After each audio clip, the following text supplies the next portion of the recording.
Hello, it is Adrienne Lawrence, and welcome into the conversation. I am in Sacramento right now where it is 107 degrees today.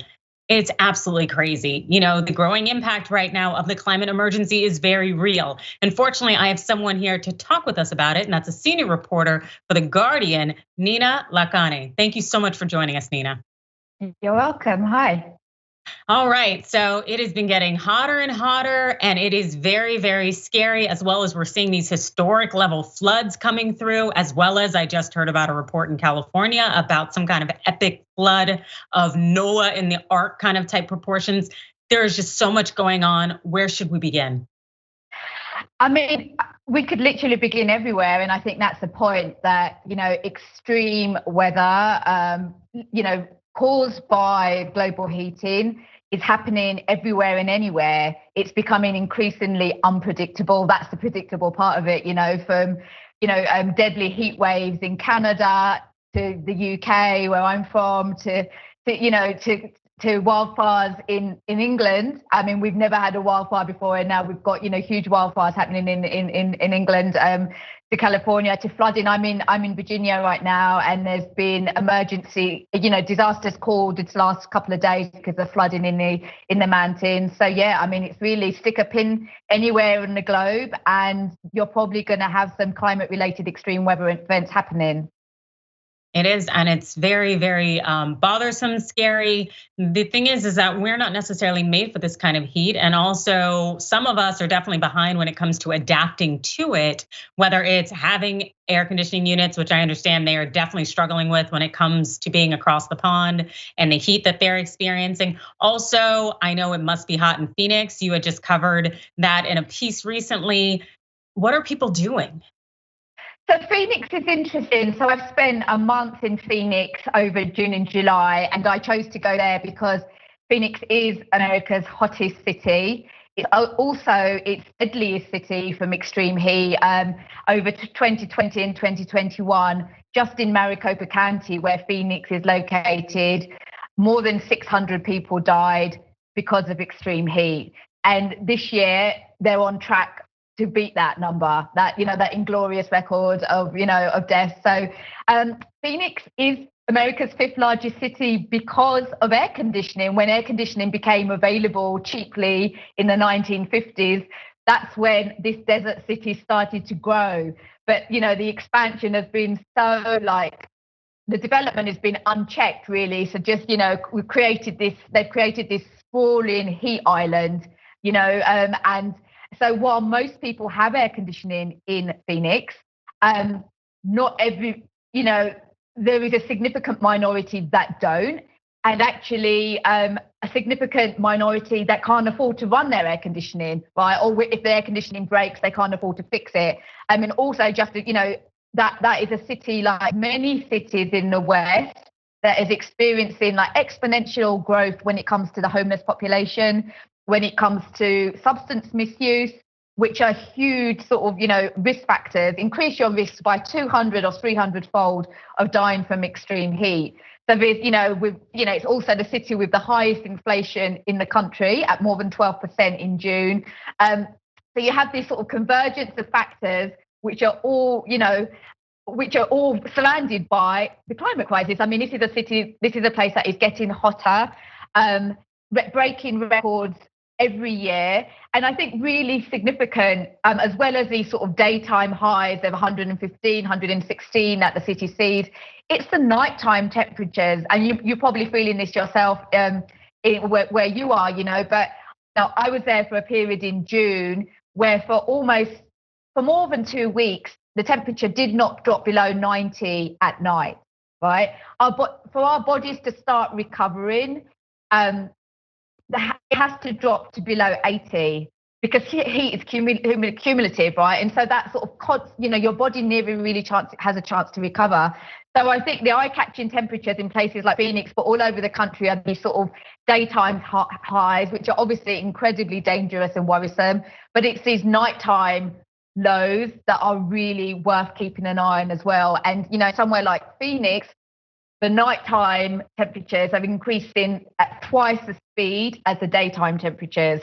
That's over 30 years of data. So you have, and that's just one example, right? And like I said, Phoenix is a place where most people do have air conditioning, yet the death toll is growing every year. I mean, it's crazy. I mean, 650 people in 2 years dying of extreme heat. In America, the richest country in the world. We can only just, all the people, you can imagine when India and Pakistan had these crazy springtime heat waves this year. I mean, how many excess deaths are they likely to have? I mean, we've no idea. But yeah, it's really, really scary.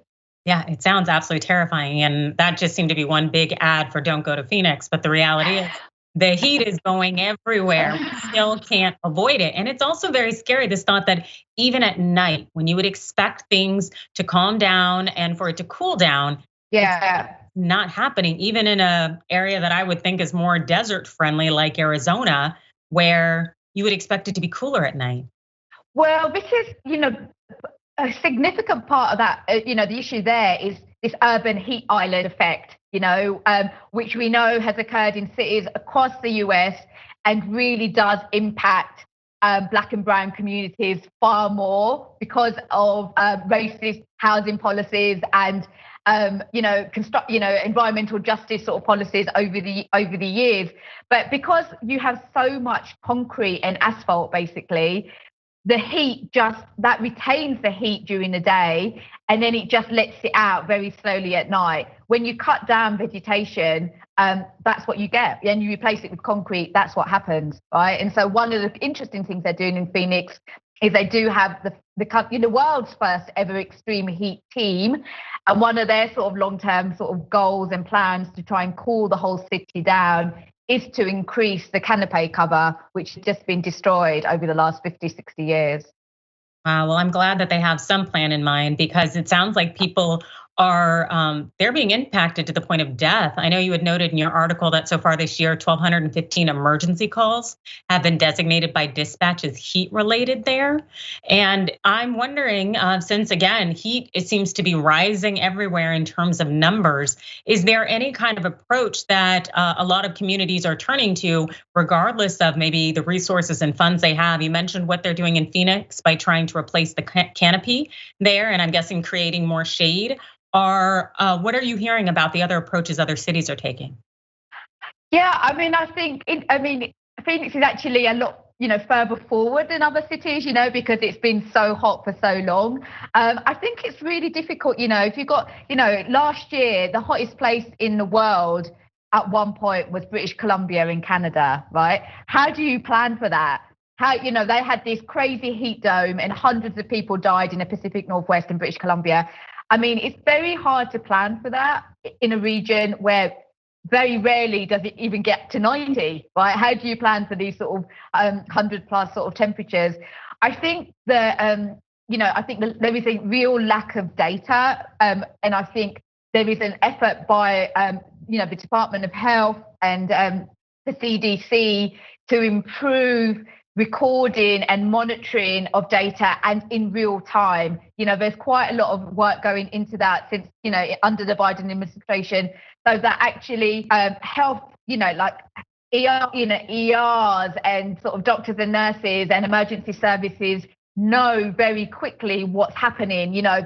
Last week, when it got to this temperature, you had this rise in calls. It will, informing people will make people more aware, I think. I think some of the sort of provisions in the new climate bill, which Biden signed today, in the long term will help. There is money there for residents, especially low-income households, to get rebates and some credits on sort of more energy efficient appliances and things like heat pumps for cooling and as well as for heating.